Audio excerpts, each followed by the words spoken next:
Bonjour tout le monde! Bienvenue à ce Café Arbonne du 17 novembre 2019. Alors, notre 11e café de l'année, notre rendez-vous mensuel. Hein? On se voit tous les troisièmes dimanches du mois pour jaser ensemble, essayer de trouver des façons d'améliorer notre vie pour être un petit peu plus bienveillant avec nous dans notre quotidien. Alors, on regarde ça ensemble. On fait ça sur la page de Arbonne parce que Arbonne, c'est santé, beauté, mieux-être et tout part de soi quand on parle de santé, beauté, mieux-être. Alors, je trouvais que c'était une plateforme appropriée, mais on pourrait le faire là, sur d'autres plateformes ou encore sur aucune plateforme. Hein. Je pourrais faire ça sur ma page normale de Mélanie Charland. Le fait de le faire sur la page Arbonne, je pense que ça amène une autre dimension euh, aux produits, qu'on peut connaître un petit peu la philosophie de bien-être derrière le produit. Et le but, c'est de pas juste parler de produits sur cette page-là, parce que si Arbonne est une compagnie santé, beauté, mieux-être, ben à ce moment-là, c'est important de promouvoir un mode de vie sain. Et comment on fait pour faire la promotion d'un mode de vie sain? Ben, tout simplement en prêchant par l'exemple. Alors, depuis le début de l'année, on travaille plein de sujets différents. On va aller tranquillement de plus en plus à l'intérieur de nous pour s'observer, se voir, s'accepter, s'aimer tel que l'on est. On a commencé par janvier, se mettre des buts. Ensuite, on a fait de la structure tout au long de l'année. Et aujourd'hui, j'avais un coaching de prévu là, qui commençait déjà à parler de faire un recap de l'année. Mais je le sais que vous allez tous en faire un de toute façon hein, en décembre. C'est sûr que tout le monde fait un petit recap de l'année. Et puis, peut-être qu'on en parlera à ce moment-là en décembre pour bien préparer notre année 2020 qui semble un chiffre magique. Donc, je me suis dit aujourd'hui, je vais aller un petit peu avec les messages de l'univers. Alors, qu'est-ce que l'univers me dit? Qu'est-ce que mon corps me dit? Et ben, c'est quoi les limites? C'est quoi les limites de mon corps, de ma vie, de mon être? Pourquoi j'ai changé de coaching dernière minute? Hein? J'ai pensé à ça ce matin là, pendant que je préparais les choses pour vous rencontrer. Tout simplement parce que présentement, c'est ce que je vis. Et puis, je me suis dit, pourquoi pas partager? Je vous partage toujours des choses que j'ai vécues euh, et des choses que j'ai apprises, des choses que j'ai compris ou des choses que j'ai ancrées. Et là, je suis en plein dedans. Je suis en plein dans un moment où je reçois plein de messages. Puis, je me suis dit, ben pourquoi pas partager ce que je vis au moment présent avec ma gang qui me suit depuis 11 mois déjà et peut-être plus, là, parce qu'il y avait d'autres choses avant les coachings Café Arbonne. Et je m'excuse, je bouge beaucoup et ça fait partie du coaching d'aujourd'hui, c'est le mal de dos. Alors, ça paraît pas comme ça parce que j'ai pris le temps de tout me pamper, là, de m'arranger pour se voir dans mon salon aujourd'hui. Euh, donc, j'avais pas le goût d'avoir l'air malade, mais c'est un moment difficile pour mon corps présentement. Je vous explique pourquoi. Le 2 octobre dernier, j'ai eu un gros accident de dos. Et j'ai minimisé l'impact autour de moi et même en moi. Alors, je disais, j'ai eu un petit accident, j'ai des petites conséquences, ça va bien aller, j'ai fait un retour au travail rapide et tout ça pour me rendre compte que finalement, c'était un gros accident. Et j'étais pas capable de faire un retour au travail rapide comme j'aurais voulu parce que mon corps avait besoin de repos. Mon corps avait besoin de repos. Et ces signes-là du corps, on les a à l'année. On les a à l'année, mais est-ce qu'on les écoute?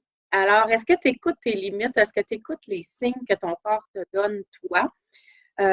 Souvent, on va répondre oui. Hein? On dit, ben oui, quand je suis fatiguée, je dors. En tout cas, moi, je suis la meilleure là, pour croire que, que je m'écoute parce que j'ai tellement de bonnes connaissances, d'outils et de moyens de prendre le temps que ça prend pour faire ce que j'ai à faire. Et j'ai tellement une vision claire de mes buts que lorsque j'ai un but à long terme, je suis capable de décortiquer, hein, c'est ça qu'on a vu tout au long de l'année ensemble, je suis capable de décortiquer en sections et je suis aussi capable de me projeter dans ma vision du futur, c'est-à-dire que je suis capable de faire un sacrifice maintenant pour avoir ce que je veux atteindre plus tard. Alors, comme c'est en toute conscience que des fois, je vais faire des sacrifices, et en toute conscience, c'est un choix que je fais avec moi, c'est une prise de décision que je fais avec moi pour aller vers un objectif. Alors, j'ai l'impression que, ben oui, ça va être un petit peu plus dur dans le temps. Je vais devoir peut-être mettre des choses de côté pour faire d'autres choses, hein, comme dernièrement, là, pour ceux qui me suivent, là, vous le savez, là, dans la dernière année, j'ai fait 3 cours. J'ai fait un cours de détective pour mon travail à temps plein. J'ai fait un cours de développement personnel avancé pour ma pratique en relation d'aide, et c'est ce qui m'amène à faire les coachings avec vous aussi. J'ai fait un cours aussi Access Consciousness pour développer la conscience générale, et je suis facilitatrice de bord. Donc, j'ai 3 cours. J'ai un accident d'auto, j'ai déménagé, j'ai un garçon en secondaire 3 en sport-études. La vie a bougé dans la dernière année. Je pourrais continuer, là, il y a beaucoup de choses qui sont arrivées.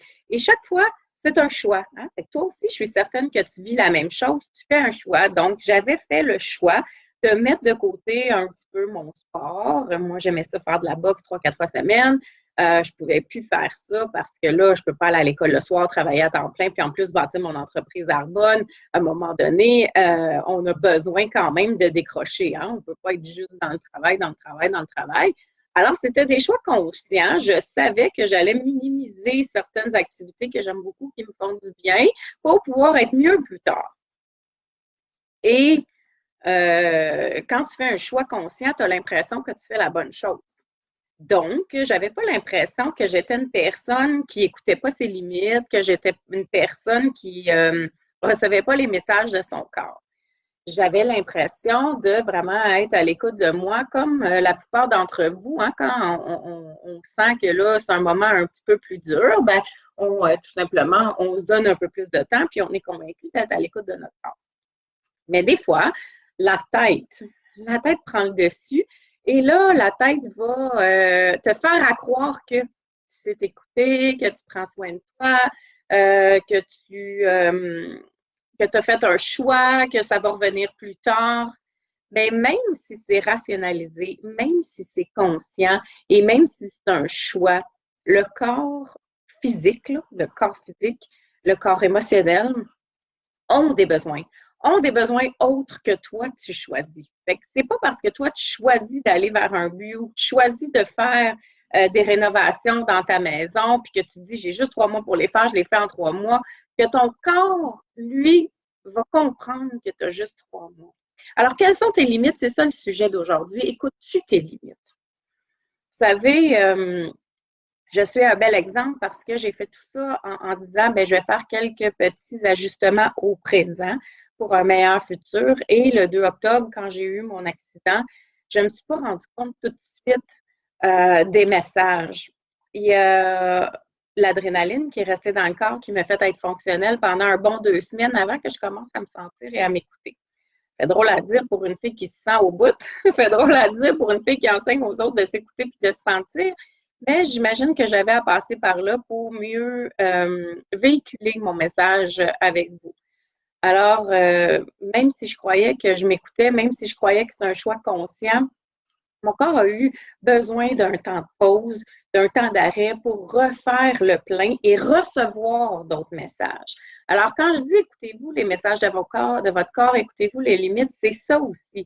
C'est pas des signes nécessairement au jour le jour que je veux qu'on porte notre attention, mais c'est les grands messages. Des fois, tu reçois un grand message, tu as l'impression là, que c'est un savoir qui vient de l'au-delà. Tu as l'impression que ça fait pas de sens ce que tu reçois comme message.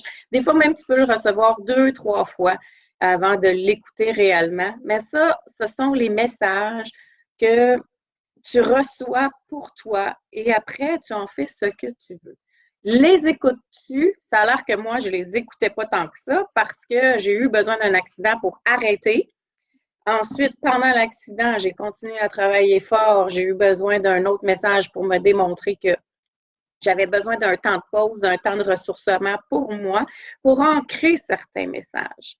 tout au long de l'année, on a parlé ensemble des choses de la vie, comment s'organiser, comment être une meilleure personne, comment se structurer, euh, comment s'accepter, comment se donner du temps, comment se redéfinir.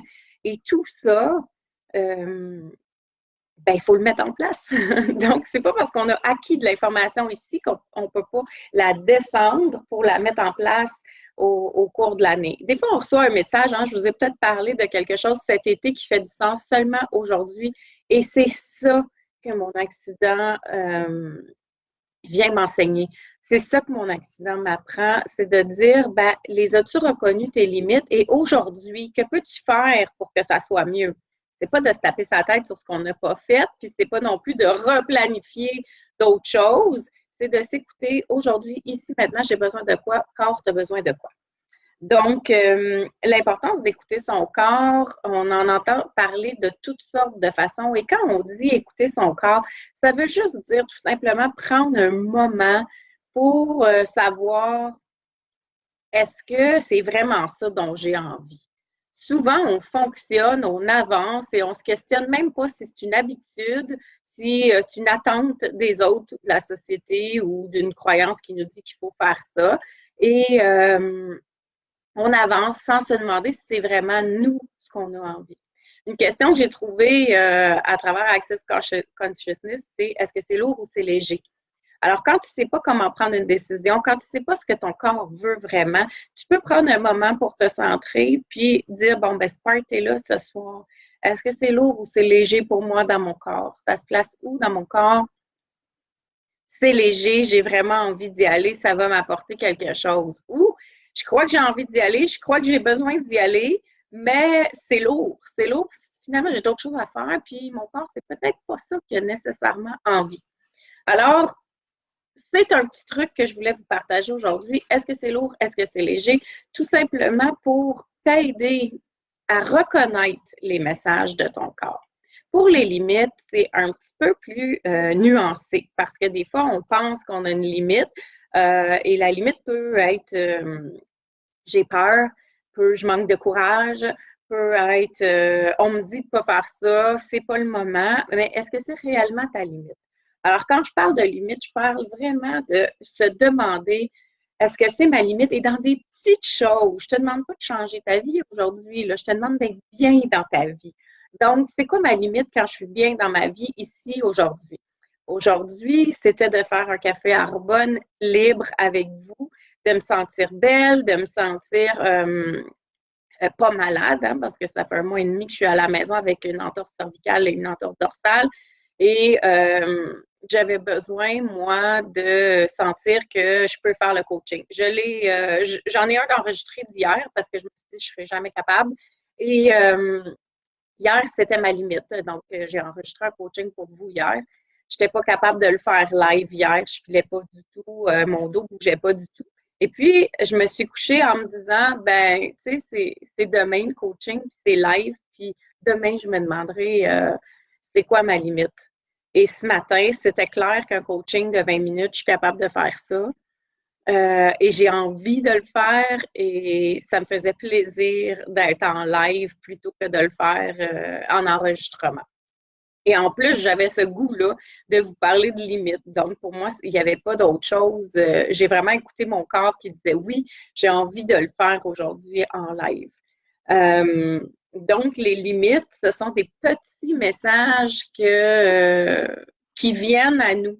Ça peut être pendant que tu es en conversation avec quelqu'un, à un moment donné, tu atteins ta limite d'écoute. C'est pas parce que le sujet t'intéresse plus, c'est que là, toi, tu as envie de passer à d'autres choses, tu as atteint ta limite d'écoute, ça arrive. Et souvent, on ne le fait pas de dire à l'autre, ben là, je peux plus écouter, mon cerveau, il peut juste pas écouter.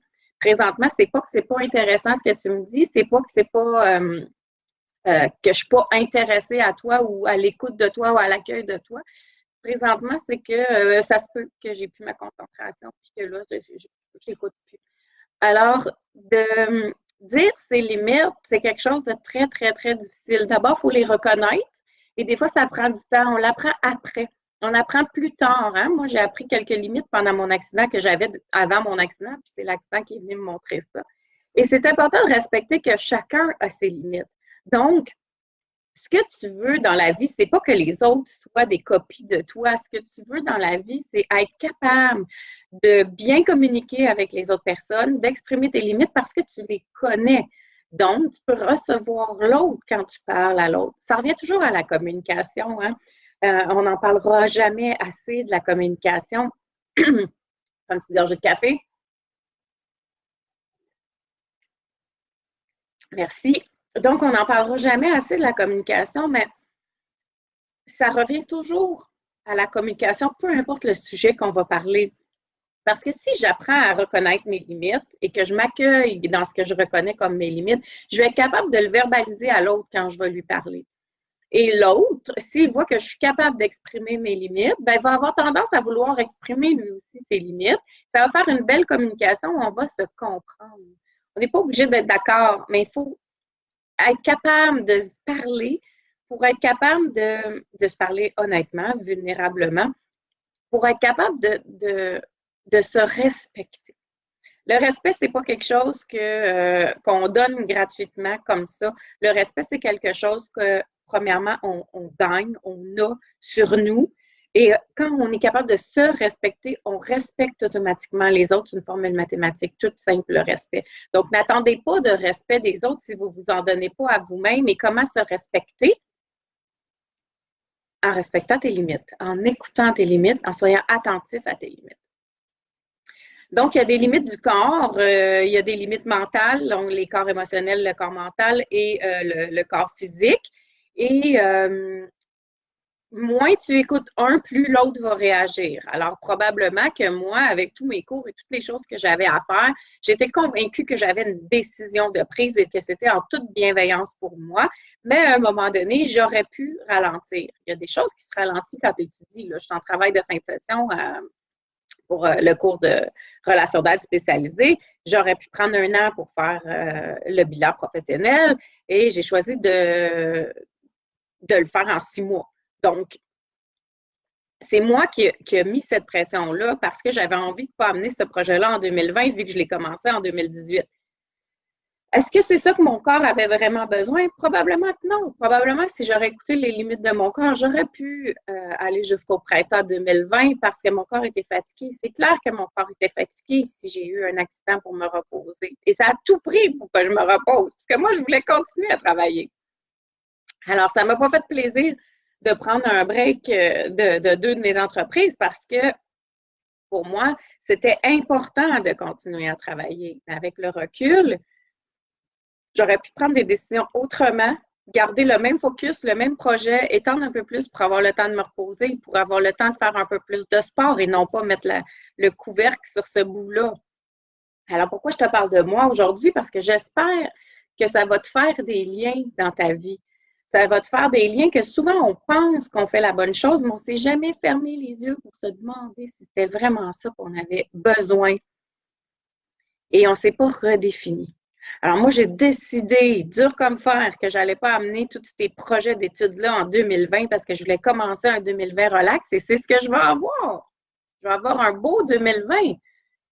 Mais ça m'a coûté 2 mois dans mon 2019 où est-ce que là, je suis un peu limitée et que, veux pas, ça m'a ralenti dans certaines choses. Ça m'a ralenti dans d'autres projets. Donc, exprimer ses limites, écouter ses limites, respecter les siennes et celles des autres, et celles des autres, ne pas oublier que ce ne sont pas les vôtres. Alors moi, quand les gens m'ont vu hyper occupée, on dit « Ah mon Dieu, elle va faire un burn-out, cette fille-là, elle travaille bien trop, il y a trop de projets. » Bon, ceux qui voient que j'ai eu un accident vont peut-être dire « Je l'avais calé mais on n'est pas tous pareils. Et il y en a pour qui la forme, elle est là et que plein de projets en même temps, c'est possible. Il y en a pour qui on s'emballe, hein, comme moi, c'est ça qui est arrivé, je me suis emballée. J'ai plein de projets, j'avais plein d'énergie et j'en ai pris plus. Donc, c'est pas parce que quelqu'un fait plein de choses qu'il va automatiquement avoir un accident ou être fatigué ou faire un burn-out ou une dépression. L'important, c'est de se demander que la personne qui fait plein de choses, si c'est en cohérence avec ce qu'elle pense, avec ce qu'elle vit, avec ce qu'elle dit. Ensuite, de ne pas d'éteindre ça sur les autres ou dupliquer ça sur les autres dans le sens où si moi, je suis capable de faire plein de choses en même temps, ben peut-être que les autres dans mon entourage, une chose à la fois, c'est assez. Et c'est important de le respecter. Et c'est important aussi de respecter que si moi, je suis une personne qui fait une chose à la fois, j'ai peut-être des gens autour de moi qui ont besoin de faire plein de choses. Et chacun son parcours. Et peut-être qu'il y a des gens autour de moi qui avaient pensé que j'en faisais trop, puis qui savaient que j'aurais un arrêt obligatoire à un moment donné. Et c'est correct, mais c'était peut-être juste leur peur, c'était peut-être pas de voir des choses que moi, j'avais pas vues de moi-même. On le sait pas. On le sait après, on le sait quand on se regarde. On le sait quand on fait un bilan. Et aujourd'hui, on n'est pas à l'heure du bilan. On est à l'heure de respecter nos limites, de se reconnaître, de recevoir les messages du corps et surtout de respecter l'autre. Alors, respectons les limites de l'autre parce qu'elles ne sont pas les nôtres et on ne veut pas que l'autre devienne une copie de nous. C'est ça que je veux qu'on retienne aujourd'hui du coaching, c'est que trop souvent, on s'attend à ce que l'autre, surtout en couple, là, c'est facile là, si on prend, ou même parents-enfants, là, on s'attend à ce que l'autre va automatiquement adhérer à notre rythme et nos valeurs. Et le message que je voulais véhiculer aujourd'hui, c'est vraiment respecter le rythme et les valeurs de l'autre, comme vous voulez être respecté dans votre rythme et vos valeurs. Mais pour pouvoir faire ça, il faut que d'abord vous respectez dans votre rythme et vos valeurs. Alors, des fois, peut-être que tu vas plus lent que tu aimerais, des fois, peut-être que tu vas plus vite que tu aimerais, mais l'idée, c'est de t'aimer dans les deux pôles. Parce que si tu attends d'être toujours dans le milieu, c'est un peu drabe, hein? Toujours être égal, ça serait peut-être ton idéal, mais c'est pas la vie. C'est pas la vie parce qu'il y a plein de choses qui se passent. Et l'important, c'est que quand tu vas être dans un pôle ou dans l'autre, tu vas être bien, tu vas être toi et tu vas être centré. Donc, n'attends pas d'être balancé dans l'équilibre de quelque chose. L'équilibre, c'est en toi. L'équilibre, c'est toi. Et comment atteindre l'équilibre? S'aimer là, s'aimer là. Alors, je croyais que je me mets dans les deux pôles, mais il est clair que je ne m'aimais pas quand j'étais lente, parce que sinon, je ne me serais pas tiré un accident où est-ce que je suis arrêtée pendant 2 mois de temps et où est-ce que je ne peux plus porter de talons hauts. Alors, j'espère que ça t'a aidé aujourd'hui de parler de limites. J'espère que tu vas prendre le temps de te questionner sur tes limites et j'espère surtout que tu vas retenir que la balance, elle est en toi, que c'est toi la balance et que juste toi qui peux faire une différence dans ta vie. Sur ce, je te souhaite un excellent dimanche. Il fait vraiment beau, il y a un gros soleil dehors, alors je te souhaite que ce soleil-là remplisse ton cœur pour tout le mois à venir. Et on se parle en décembre, peut-être pas le 3e dimanche de décembre. Suis la page pour savoir quand est-ce qu'on va être en live, parce que je ne veux pas être trop près de vos parties des fêtes non plus. Mais bon, on verra. Je laisse à l'univers décider du moment où ce sera requis. Alors, si tu as plus de questions par rapport aux limites, aux questions à poser à ton corps, sur est-ce que c'est léger, est-ce que c'est lourd, si tu as des commentaires, des partages, gêne-toi pas pour m'écrire, ça va me faire plaisir. Tu peux écrire dans les commentaires sous la vidéo. Et si on a besoin, ben, on se communique en privé. Je t'aime, je t'embrasse et je te souhaite un excellent dimanche. Et n'oublie pas que la vie, c'est défi, bonheur et aventure. C'est Mère Teresa qui l'a dit. Salut!